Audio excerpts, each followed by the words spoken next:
6, versículos del 5 al 6. Amén. Amén.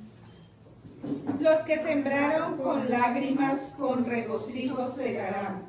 Irá andando y llorando el que lleva la preciosa semilla, mas volverá a venir con regocijo trayendo sus gavillas. Padre Santo, en el nombre de Jesús, hoy rendimos nuestra vida, nuestra mente, nuestro corazón, nuestros pensamientos.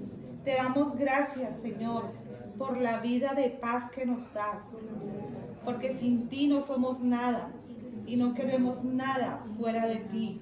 Es tu presencia la que nos da descanso, es tu Espíritu Santo que nos guía a toda la verdad. Te damos gracias, Señor, porque a pesar de las circunstancias, Señor, siempre nos estás diciendo que la semilla debe ser sembrada, porque siempre vamos a recoger, siempre vamos a recibir de tu mano poderosa, Señor, tu luz y tu verdad. Gracias por tu amor, gracias por darnos sabiduría e inteligencia espiritual, el conocimiento de Dios, el temor de Dios y el dominio propio para hacer luz y sal de esta tierra donde vayamos, Señor, que te puedan ver a ti. Te damos gracias en el nombre de Jesús. Amén. No importa, Señor, la circunstancia, tu palabra dice que sembremos con regocijo, que aunque estemos con lágrimas y con circunstancias adversas, siempre debemos sembrar la semilla, Señor, porque tú prometes que volverá una cosecha abundante. Te damos gracias por este tiempo en el nombre de Jesús. Amén. Amén. Los invito a que vayamos al Evangelio de Mateo, capítulo 13. Mateo capítulo 13. Y vamos a leer en principio a partir del versículo 1. Amén. Bueno, dice así, versículo 1. Aquel día salió Jesús de la casa y se sentó junto al mar. Y se le juntó mucha gente, y entrando él en la barca se sentó, y toda la gente estaba en la playa. Y les habló muchas cosas por parábolas, diciendo: He aquí, el sembrador salió a sembrar. Y mientras sembraba, parte de la semilla cayó junto al camino, y vinieron las aves y la comieron. Parte cayó en pedregales, donde no había mucha tierra, y brotó pronto, porque no tenía profundidad de tierra. Pero salió el sol, se quemó, y porque no tenía raíz, se secó. Y parte cayó entre espinos, y los espinos crecieron y la ahogaron. Pero parte cayó en buena tierra y dio fruto, cual al 100, cual al 60 y cual al 30 por uno. El que tiene oídos para oír, oiga. Paren un segundo allí. Después uno se encuentra en el versículo 10 hasta el 17 más o menos, no lo vamos a leer, pero lo menciono. Jesús explica el propósito de las parábolas. ¿Ok? Es algo que tal vez a alguna gente no le cuesta un tanto trabajo entender. Porque si él quería venir con un mensaje, llegó con una estrategia de mensaje que no era para todo el mundo. Bueno, el mensaje era para todo el mundo, pero la comprensión de ese mensaje parecía que no era para todo el mundo. ¿Cierto? Porque él dice que él hablaba por parábolas y después le dice a los discípulos: pero a ustedes les he dado de que yo les cuente y les explique para qué son el propósito de las palabras, o para qué propósito tienen las palabras. Entonces el acto seguido, después de que les cuenta las parábolas, les dice: mire, las parábolas son para que aprendan. Así, como con plastilina. Él dijo, así como llegó ahora Emily, que llegó contando en inglés. Entonces ella llegó 1, 2, 3. Jesús hizo algo parecido. Las parábolas son para indicarles algo que parece obvio, pero que tal vez ustedes no han entendido como obvio. ¿Ok? Ahora les pido que saltemos al versículo 18, ahí mismo en el 13. Jesús había hablado acerca de la parábola que acabamos de leer. Les había dicho a ellos que les iba a hablar por parábolas, ¿ok? Porque de ellos era el reino de los cielos, como de ustedes. Es decir, que en este momento para nosotros los creyentes en Cristo, las parábolas deben ser un instrumento que nos acerca a Dios, no que nos confunda o no que nos lleve a otra instancia. La parábola, es una herramienta más de Dios que está hecha en plastilina, que está hecha con palitos, con crayones, para que nosotros podamos entender lo que Él quiere decirnos y cómo Él nos lo quiere decir. Esto es bien importante. Estamos en Mateo capítulo 13. Ahora vamos a leer a partir del versículo 18. Dice el 18: oíd pues vosotros la parábola del sembrador. Cuando alguno oye la palabra del reino y no la entiende, viene el malo y arrebata lo que fue sembrado en su corazón. Este es el que fue sembrado junto al camino. Noten ustedes esto que pasa un tanto desapercibido cuando uno lo lee tal vez rápido o de corrido, porque dice que cuando alguno oye la palabra del reino, pero no la entiende, y este es un tema que yo creo que con todos nosotros hemos enfrentado en cualquier momento o en todos los momentos de nuestra vida cristiana, ¿cierto? En algún momento nos hemos encontrado diciendo, es que yo no entiendo. Yo leo, pero no entiendo nada. Y esa tal vez es la razón por la que muchos queremos ir a la iglesia, donde otros nos congregamos y puede ser la palabra compartida. Ay, de pronto, ok, ahora entiendo. Mentiras, entendió una parte, una visión, un ángulo, porque seguramente alguien más habla de la misma parábola o la misma palabra y dice, pero eso no fue lo que yo entendí la primera vez. ¿Ok? Es como si miráramos un cubo y cada una persona está ubicada mirando una cara de ese cubo. Y entonces uno dice, no, es que el lado acá es blanco. Y el de acá dice, no, ¿cómo le ocurre? Eso es negro. Y el de arriba dice, es amarillo. No, eso tiene color ocre abajo. Cada quien está viendo. Algo así sucedió con los evangelios. Los 4 evangelios que son narrados por personajes diferentes y que cuentan unas cosas con un detalle específico y otros son un tanto genéricos, digámoslo así, con respecto a la palabra, pero todos estaban viendo exactamente lo mismo. Lo que sí sucede es que cuando la palabra viene revelada, o es Dios el que la da, hay un propósito detrás de ella, y ese propósito es, todos lo sabemos, el propósito o el efecto boomerang que Dios quiere, que es que la palabra... Sí. Hicieron acordar de Jorge Barón que dice, entusiasmo. No, mentira, no estoy viendo el entusiasmo, no. Es que simplemente que recuerden la analogía que estoy haciendo. El boomerang, yo lo tiro y regreso. La parábola, la palabra de Dios, el propósito de Dios cuando nos la entrega es que no regrese vacía. Que no vaya a pasar como, ya los boomerangs no son muy comunes. Pero en el pasado, los niños que tuvimos la oportunidad de jugar todavía empujando llantas con varita y metiéndonos a los caños y a los ríos, cuando alguien aparecía con un boomerang de eso era la sensación. Todo el mundo quería saber, no todo el mundo tenía un pedazo de plástico, que a veces tenía forma de hélice, otras veces era un círculo, y uno lo tiraba y eso volvía. Oiga, pero si uno no sabía cómo cogerlo, eso le metía un taponazo pero tremendo y uno podía estarlo esperando y él hacía un quite y te daba de lleno en la cabezota y uno estaba esperando. La palabra de Dios es así. Si nosotros estamos esperando recibirla con nuestro entendimiento, es muy probable que ella llegue y nos dé un par de gasnatadas, como dicen los puertorriqueños, que nos dé un par de bofetadas o que nos caiga fuerte y aparentemente nos aporrea.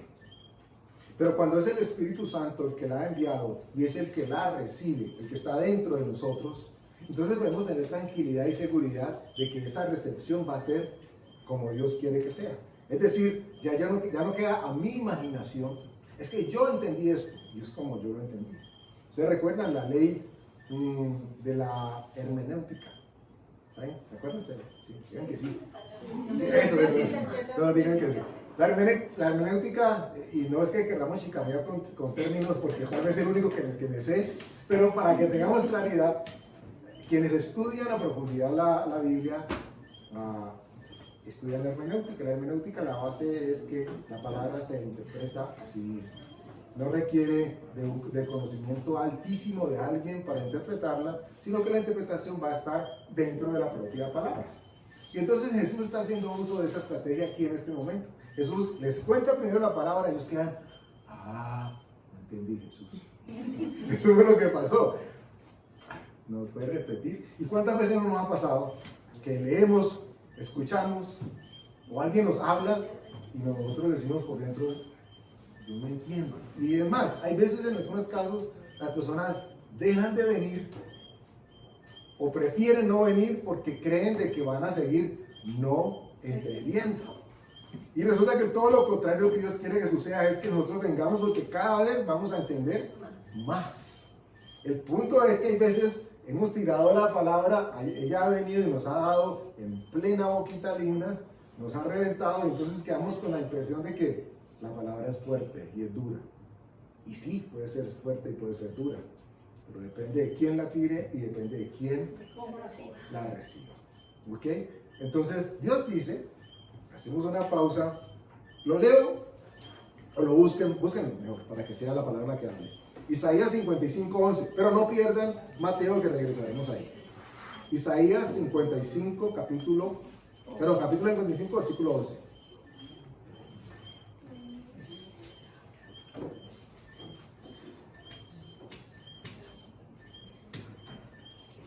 Amén.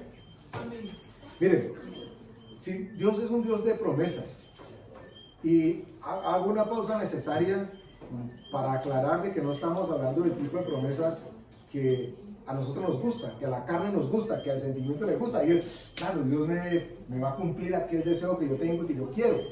Y Dios es misericordioso y nos concede cosas.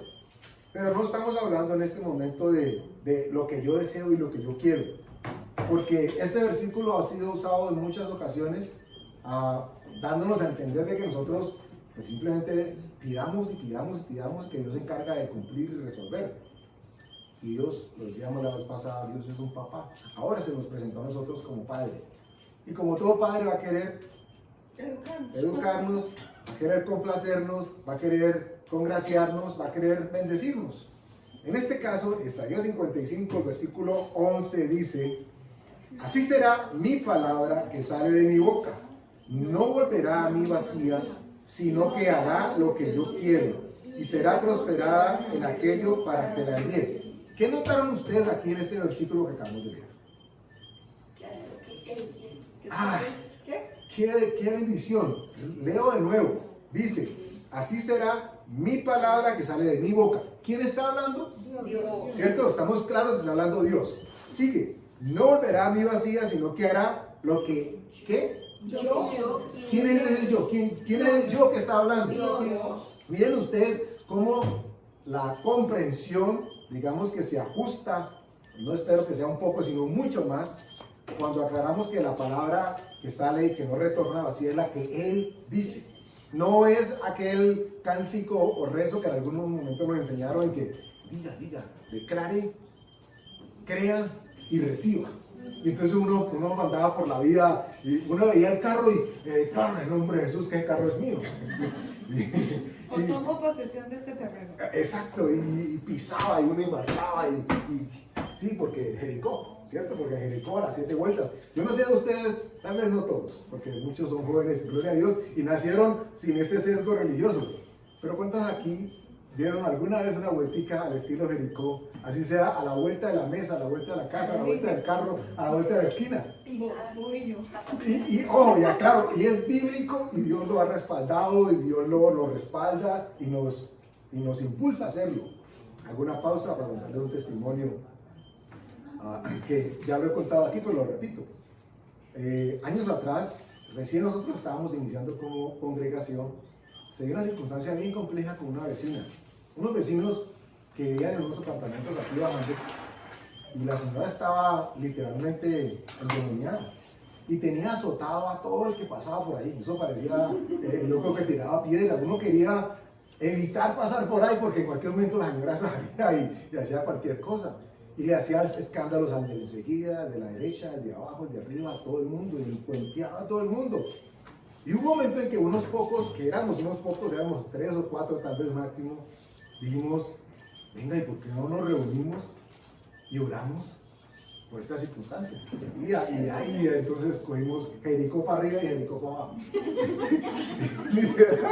literal, yo no sé, ahorita te acuerdas, no sé, para mí estaba allí Yo no con me él. acuerdo, sí, yo sí estaba, pero yo creo que yo no podía ese día porque a mí no me tocó. Bueno, pero eso era Jericó para arriba y recorrimos toda la quinta de arriba para abajo y eso repartíamos bendiciones. Atamos y Y desatamos. Dios nos respondió de una manera pero gloriosa. Eso fue un miércoles y el jueves la señora estaba yendo. Así. Y todos nos quedamos como que, wow. Bueno, y lo menciono para que haya claridad de que en efecto Dios responde a nuestras oraciones. ¿Ok? Pero el propósito, ¿ustedes se acuerdan que Santiago dice que hay algunos que piden, pero piden mal para sus propios deleites?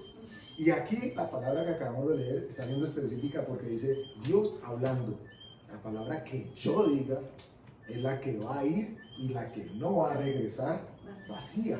Y nosotros hay veces hemos entendido que, no, yo me echo un poco de palabras en el bolsillo y yo agarro a repartir palabras y como estoy repartiendo palabras, pues ya va a regresar vacía. Perdón, no va a regresar vacía. Dios tiene misericordia de nosotros y hemos recibido bendiciones, tal vez de esa manera no la alcanzamos a contar seguramente. Pero él sabía que lo estábamos haciendo con muy buen propósito. Dios nos ve a nosotros como niños chiquitos, niños que hacen pataletas y que tienen que esperar en algún momento en que la pataleta se calme para hablarnos que nosotros podamos entender. Recuerden que decíamos, el no de parte de Dios o el silencio de parte de Dios también es la respuesta, es un no es el momento, hijo o hija todavía. Entonces Dios está diciendo aquí que así será mi palabra que sale de mi boca, no volverá a mí vacía. Aquí ya tenemos claridad nosotros, que lo que está haciendo es Dios hablando. ¿Cuál palabra no retorna vacía? La mía. Dice Dios. Ahora, ¿qué tiene que tomar lugar en nuestras vidas? Que entendamos que Él quiere que nosotros seamos boca de Él, boca de Dios. Cosa difícil, porque estamos en un cuerpo físicamente humano que quiere hacer lo que se le dé, literalmente, perdónenme la expresión, la gana. El cuerpo, cuando hablo de nuestro cuerpo, no es que su mente quiera ir para acá y la pierna quiera ir para allá. Hay algunos que pueden haber experimentado eso, pero estoy hablando de su sentimiento, su emoción, lo que quiere que suceda, y la otra cosa es lo que la palabra dice que debe suceder. Dios está aquí diciéndonos clarito. Les aseguro que si la palabra que sale de sus bocas es la que yo dije, esa palabra no retorna vacía.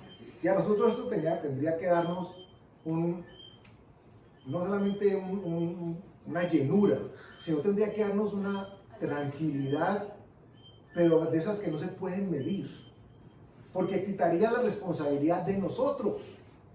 Ustedes no se imaginan, o sí, creo que sí, tal vez algunos de ustedes sí, ¿cuánto empeño puede tener o tomar una persona en tratar de persuadir, disuadir, convencer a otra al respecto de algo que uno cree que sinceramente es verdad? Y tal vez lo sea. Pero en la medida en que uno, con toda esa buena intención, quiera hacer uso de lo suyo para que se transmita la información que uno quiere transmitir, es muy probable que no llegue. Y no porque haya mala intención, y no porque esté diciendo cosas que no sean, es porque seguramente la intención o de donde proviene esa intención es nuestra. Es que yo quiero que Carlitos aprenda eso porque es que yo lo tengo así entre cejas y cejas. Y ay, Dios me guarde que esa sea mi oración. Porque lo que debe suceder es que Dios haga la perfecta voluntad que tiene establecida para Él y para todos y cada uno de nosotros.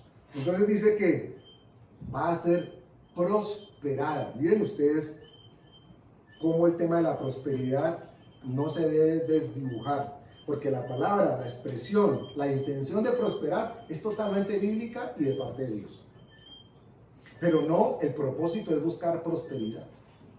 El fin, perdón, no es buscar prosperidad. Es que yo quiero ser cristiano porque es que yo he visto de que todos los cristianos consiguen plata. Muestre la iglesia porque, mentiras, hay personas que así lo creen.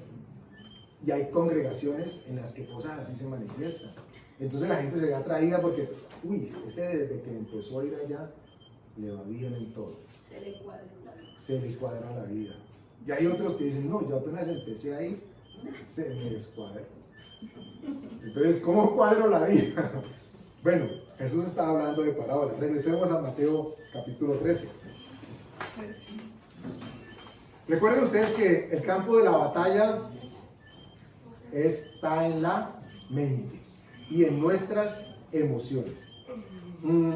La palabra sabiamente nos aconseja que resistamos al diablo. ¿Y qué va a pasar cuando lo resistimos? Dice la palabra que va a huir. ¿Y por qué va a huir? Porque nosotros estamos muy musculosos ya. No, porque él no resiste oír la palabra. ¿Cuál palabra no resiste oír? La palabra de Dios. Porque él sabe que cuando Dios habla, la palabra de Dios no hay absolutamente nada que impida que regrese y que se cumpla.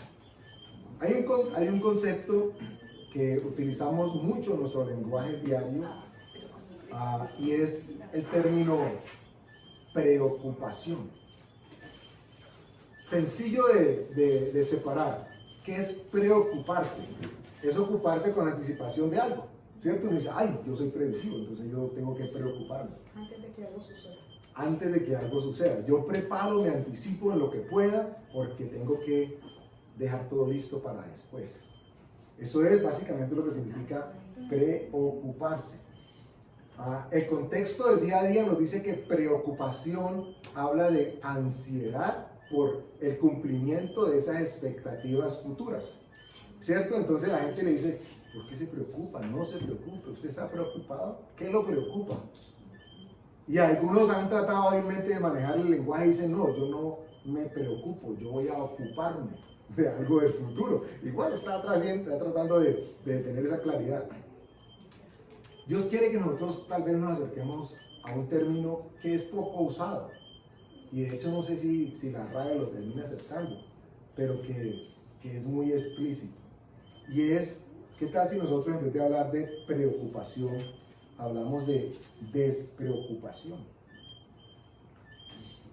Porque con todo lo sencillo que esto pueda sonar, resulta que el terreno, por eso leímos la parábola ahora, y Jesús estaba explicando qué pasaba cuando una palabra caía en determinado momento, no tenía profundidad, no tenía raíz, y entonces no podía, o tal vez salía, intentaba salir, y el sol abrasador caía y la quemaba, ¿cierto? Porque el terreno de Satanás, el terreno del adversario, es el de la preocupación y es el de la ansiedad. La preocupación es la que el mundo nos vende, nos dice e incita a que cumplamos, porque no es normal que la gente no se preocupe. Tan no es normal que ahora nos dicen es normal estar preocupado. Es más, algunos dicen no, es bueno estar preocupado, porque es que entonces dan unas explicaciones bioquímicas, el cuerpo está listo, la adrenalina se genera, pero ya todos saben que ese constante genero de adrenalina lo que hace es minar, dañar muchísimos sistemas u órganos del cuerpo. Entonces no es sano. Jesús dice en la escritura que nosotros tenemos que echar toda nuestra ansiedad sobre él. No, Señor, yo voy a poner nomás el 40% y el 60% yo te ayudo. Eso no lo decimos, pero muchas veces es lo que se hace. Yo entrego lo que manejo o lo que no manejo y Dios, tú te encargas de lo otro. Y Dios quiere que nosotros recibamos absolutamente todo, pero que también le entreguemos a Él todo. La despreocupación con el creyente en una situación, ojo a esto, en la que el diablo no puede hacer nada. El caldo de cultivo perfecto para el adversario es una mente confundida, ansiosa y con expectativas seguramente no cumplidas. Ese es el caldo ideal para que él tire sus dardos y no va a crecer la palabra, lo que va a crecer la bacteria o el virus que tiene las condiciones ideales para que se reproduzca. La cizaña, por ejemplo. ¿Ok? Entonces, la preocupación es el caldo de cultivo ideal, pero el estar despreocupado, aclaro, no es una invitación a la irresponsabilidad. No es que usted diga, ay no, ya, se me arregló el día, relajado. ¿vas a trabajar mañana? No. Despreocupado. Estoy pero más despreocupado que no me preocupa, espero nada. Y ojo, yo se los he dicho, no les voy a repetir, no les voy a cansar con el mismo testimonio de siempre. Pero si Dios los llama en algún momento, Dios, recuerden, si mi palabra dice Dios sale, no va a regresar vacío. Si Dios es el que da esa instrucción, usted escuche, confirme que sea Dios quien le habla y obedezca. Y seguramente va a Dios confirmar diciendo, hijo, hija, quédate quieto, quieta, que yo voy a actuar en tu favor. Pero no haga uso de la palabra para, uy, ya tengo yo tenía que ir a la iglesia hoy. Yo tenía que ir a la iglesia hoy, a que me dijeran que me relajara. No estamos hablando de ese relajo, no es convertirlo en relajo. Pero el diablo no puede hacer nada en contra de aquellos que vivimos, que queremos vivir y que, si hablamos de algo ansioso, ansiamos estar y permanecer en y por su palabra, la de Él, la que tiene que dar vida, la que va a producir en nosotros. No es preocuparnos, es más bien todo lo contrario, es despreocuparnos.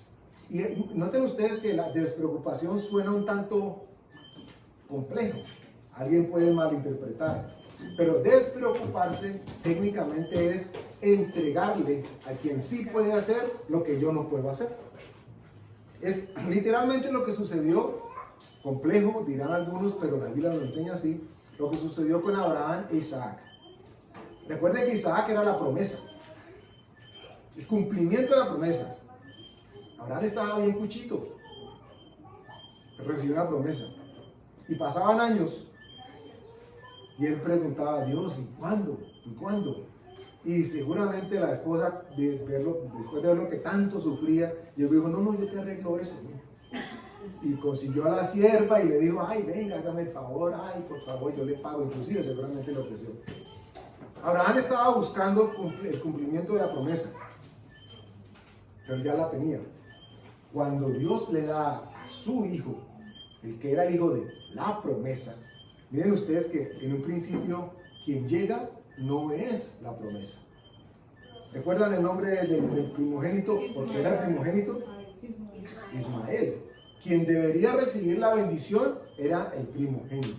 Pero resulta que ese primogénito no era la promesa de Dios. Es decir, no era la palabra que de Dios había salido y que había regresado y que no podía regresar vacía. Era la palabra de una persona. Era de la palabra. ¿Quién? Pues es que, bueno, Más posible. yo voy así, claro, qué bueno. Qué bueno. Qué bueno, se pedirían otros. Ah, Claro, qué bueno, dirían otros. Sí, Uy, claro. sí, claro. No, ¿cómo te parece que es que no tenemos hijos? Ay, no te preocupes, yo te arreglo el asunto. Soluciona el problema. Yo te tengo el arreglo. Escoge. Y el otro tan rogado, ¿no? Y él, ay, pero en serio, no. Así fue la cosa. La Biblia no entra en detalles, pero sí dice que Abraham termina accediendo. Pobrecito. Algo que parecía, ojo, algo que parecía lógico. ¿Por qué digo lógico? Porque ambos estaban en entrada de edad y dice que a Sara le había pasado la costumbre de las mujeres. Es decir, que técnica y físicamente ella no podía concebir. Pero ojo, ella quería que la palabra de Dios, la promesa de Dios se cumpliera. Entonces, ¿qué hace ella? Ella estaba preocupadísima y se ocupó de tal manera que acomodó todo. El ambiente. Imagínense ustedes, seguramente hasta con camino de rosas, de pétalos, le hizo a Abraham para que se encontrara con Agar. Tremendo lío. ¿Y qué lío se le armó después a Abraham cuando nace Ismael? No era la palabra de Dios, la que había ido y la que había vuelto. eso significa también que desde la parte humana se pueden cumplir cosas, ¿cierto? Uno porque insiste, persiste, es una persona que persevera y es una persona que no se rinde, entonces tiene una capacidad de resiliencia enorme. Eso es real, humanamente puede suceder, eso es un ejemplo. Entonces, de todas maneras, eso trae grandes problemas. Sí, recibe la bendición, pero mire, somos los ismaelitas de ahora, los que matan y comen del muerto en este momento, y es el enemigo número 1 de Israel. Entonces, ¿qué puede suceder en la vida real? Que por las fuerzas, el deseo, el anhelo, la perseverancia de una persona logre las cosas, por supuesto que sí. De eso está llena la vida. Ese es el humanismo tan real y tan vivido que se vive a diario. Y esos son los ánimos que le da al otro, persevere, ánimo, y dele ánimo. No estamos llamados a desanimar a nadie, pero es la palabra la única que va a dar vida y que va a hacer lo que Dios quiere. Por eso Esa es la gran necesitamos, diferencia. por eso necesitamos saber, tener certeza, seguridad.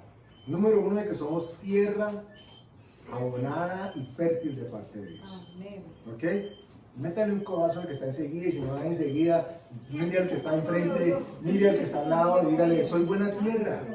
Somos buena tierra. Somos buena tierra. Porque somos buena tierra, somos tierra de Dios.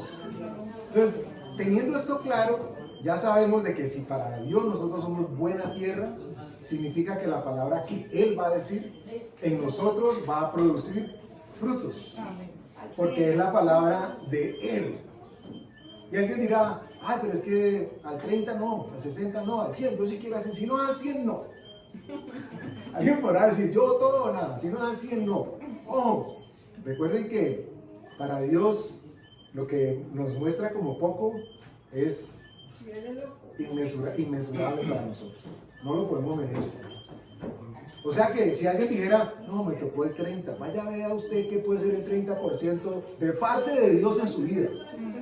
Y seguramente no alcanza a dimensionarlo de lo gigante que es.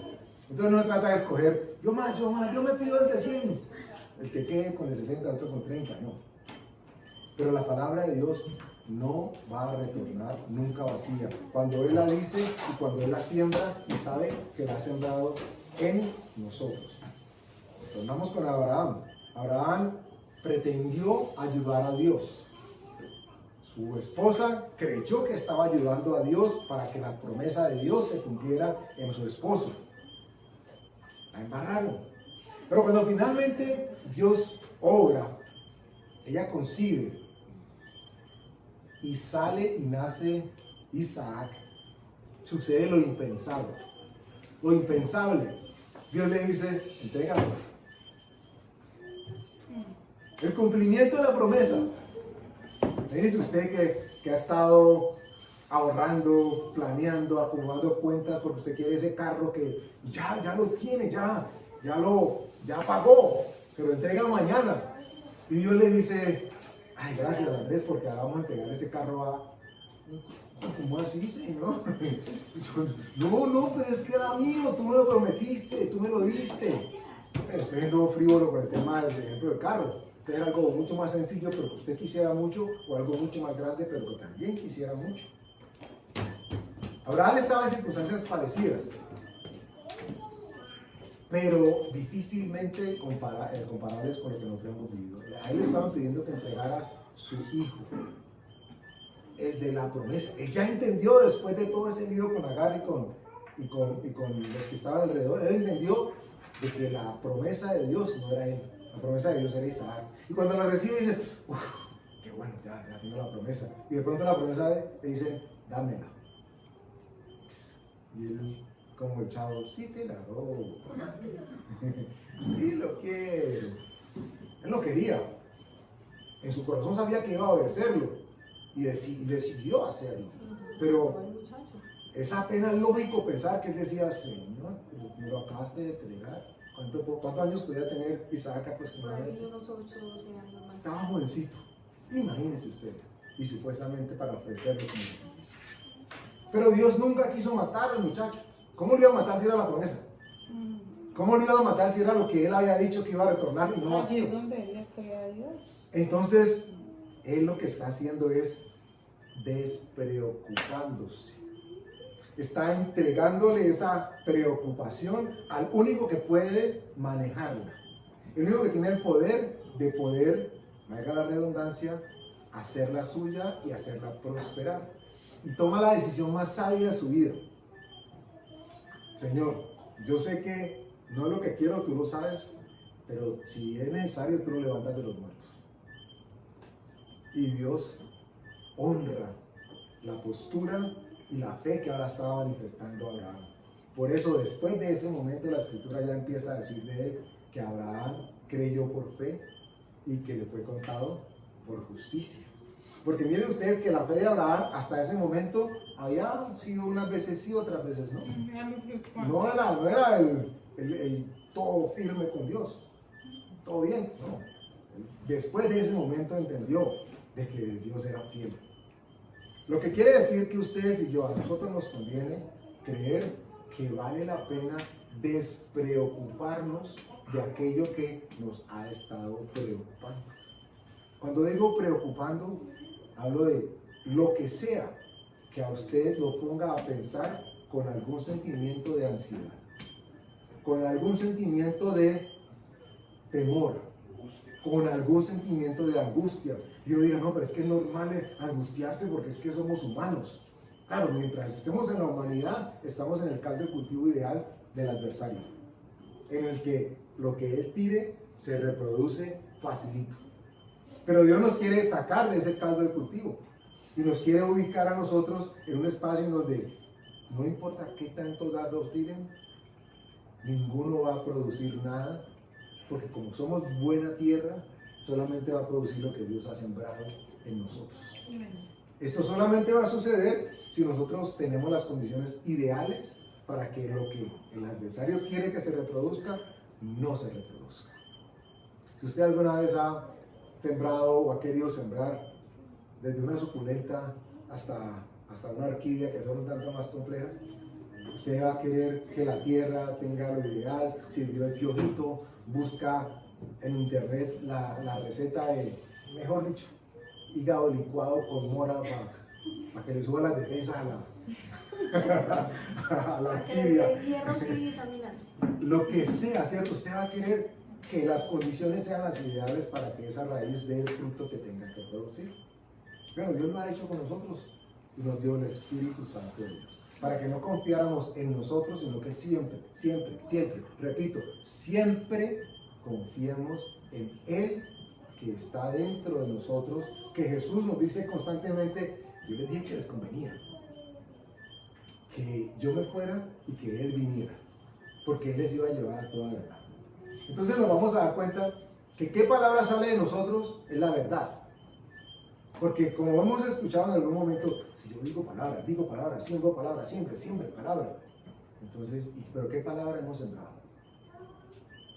Porque está la otra cara de la moneda. La Biblia dice, en Proverbios, que el hombre dará cuenta de toda palabra que salga de su boca. Y entonces ahí sale el cuento de la gente y dice, es que las palabras tienen poder. Y usted oye a la gente dice, no, mira eso. Y yo he escuchado a gente que no conoce de Dios, cuando dicen algo, no, cancelado. Dicen algo que no conviene, como que no vale, no, cancelado. Y ¿dónde han aprendido ellos eso de cancelado?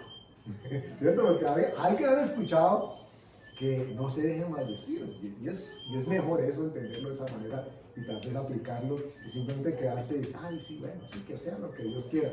Pero ese que sea lo que Dios quiera muchas veces es entregarse no a lo que Dios quiera, sino a la desesperanza. Y Dios no nos está invitando a que nosotros seamos desesperanzados, ni desesperanzadores. Todo lo contrario, que tenemos la seguridad y la certeza de que si nos tiramos en ese salto de fe, Él va a poder tener sus manos extendidas para recibirnos. Cierro con esto. En algún momento usted fue a una piscina, o lo llevaron a una piscina, o estuvo en una piscina, donde uno ve esta escena. Está el papá en la piscina, el niño y la niña bebé que tal vez no ha tenido nunca antes contacto con la piscina, ¿ok? Y el papá está abajo haciéndole señas con la invitación de tírese. Y el niño y la niña está afuera en el borde de la piscina, en muchos casos, como seguramente veían solamente al chavo, decían, sí, me tiro. Yo lo veía siempre. Y entonces el papá está diciendo, tírate. El niño o la niña normalmente va a dudar. Normalmente, hay unos que no lo piensan dos veces y tienen la fe como Jesús decía que tenían los niños, que de ellos era el reino de los cielos, porque creían. Pero después de que el niño se tire la primera vez, usted se metió en un lío tremendo. Porque le toca quedarse todo el día soleado e insolado, seguramente recibiendo al niño o la niña, porque entendió de que la invitación que le hacía su papá estaba basada en seguridad, de que su papá lo iba a acoger y que significaba el tirarse, no solamente que su papá lo cogía, sino que había gozo. Y qué bueno gozo en la piscina, en el agua, la palabra. Dios espera que esto suceda con nosotros, que podamos nosotros creer que nos podemos soltar y que Él nos va a recoger, que Él va a estar con sus brazos extendidos recibiéndonos, asegurándonos, eso sí, de que como Él dijo su palabra, ella no regresa vacía de nosotros. La invitación hoy es a que nosotros nos despreocupemos de lo que sea que el día a día quiera traerle a usted. Puede ser en el colegio, la nota, la evaluación, en el trabajo, puede ser sentimentalmente, puede ser en temas de salud, pues en la circunstancia que sea. Como hizo Abraham y nos dio un ejemplo palpable de fe viviente, la invitación es a que nosotros también podamos decirle a Dios: Señor, aquí está mi preocupación, te la entrego. Miren, si no sería eso, abro comillas, fácil. ¿No es más fácil entregar lo que no queremos tener que quedarnos con ello? Cierro ahora sí con esto. Estos días vi algo en internet que me llamó la atención. No tiene nada que ver con la palabra de Dios, pero viene al dedillo para lo que estamos hablando. Había un señor electricista, y esto puede ser una información que puede ser de utilidad para algunos de ustedes. Un señor electricista que estaba contando cómo tantear a la mano si algo tenía corriente o no. Y me dijo: ¿qué invitación es esta? O sea, ¿a quién se le ocurre? Usted no va por la vida de, ay, vamos a ver si eso tiene corriente o no. Pero él estaba indicando cómo, en un caso de necesidad, darse cuenta si algo estaba ejercitado o no. Y él decía: la tendencia normal y natural de las personas es a agarrar, ¿cierto? Tocar así y agarrar. Y lo que sucede cuando hay un corrientazo o una descarga mucho más grande de la esperada es que al contacto se genere este movimiento. Y es lo que la gente dice, que se quedó pegado, porque empuñó o se afirmó inconscientemente. El Señor decía con sabiduría, un señor ya adulto decía: lo que hay que hacer es esto, porque basado en el mismo movimiento, si llega a haber corriente, lo que va a suceder es que la mano hace este movimiento, se va a cerrar pero hacia afuera, evitando el agarrarse de la corriente. Algo tan sencillo. ¿Y cómo puede uno extrapolarlo a lo que estamos hablando de Dios? Es que es mucho más fácil desprendernos de la preocupación que agarrarnos a ella. Y la tendencia natural del ser humano es quedarse prendida, meditando en la noche. Dios me lo revela en la noche y no puede dormir, se programa y no, es que tengo que estar pendiente de cómo voy a solucionar. Usted y yo no podemos solucionar absolutamente nada. Es buscar una palabra, la roca que le va a sostener mientras está en ese tiempo de espera. Es la palabra la que va a sostener esa entrega. Para entregar tengo que tener la roca, una palabra viva la cual me voy a decir. Abraham, Dios le había dicho: mira para el cielo. ¿Y qué, Señor? Tu descendencia no podrá ser contada. ¿Cómo así? Si puedes contar las estrellas, entonces podrás contar tu descendencia. Y él mira y dice: no, pues es imposible. Y seguramente después del fiasco con Agar decía: Señor, esa es mi descendencia. Él se asió a una palabra, se pegó, se adhirió a una palabra. Y esa fue su sustento durante todo el tiempo. La palabra que Dios le había dado. Esa fue la que no regresó vacía. Esa fue la que regresó con todo lo que Dios había dicho y que iba a prosperar. La invitación, entonces, ahora sí acabamos, es que ustedes en casa, aquí, en oración, en meditación, en comunión con Dios, le entreguen eso tan sencillo que parece sencillo, o eso tan grande que parece tan grande. Porque lo sencillo puede parecer de que tan sencillo, ¿para qué lo entrego a Dios? Yo con esto puedo. Además que si nos ejercitamos en esa acción, difícilmente vamos a entregarle a Dios después algo cuando en realidad tengamos que entregarse. Entonces no es minimizar, no, esto yo lo puedo manejar. Dios, déjame, Señor, yo te digo cuándo me ayudas. Cuando lo que tiene que pasar es, Señor, ayúdame en todo momento. Lo pequeño y lo grande. Por eso dice que si somos fieles en lo poco, entonces nos pone sobre lo mucho. Vamos a hablar. Y les pido que repitan conmigo. Dice, soy creyente y no incrédulo. La palabra de Dios obra en mí. Y en este momento me humillo. Bajo la poderosa mano de Dios. Echo toda mi ansiedad sobre Él. Desde este momento en adelante. Me niego a preocuparme. En lugar de eso, oraré.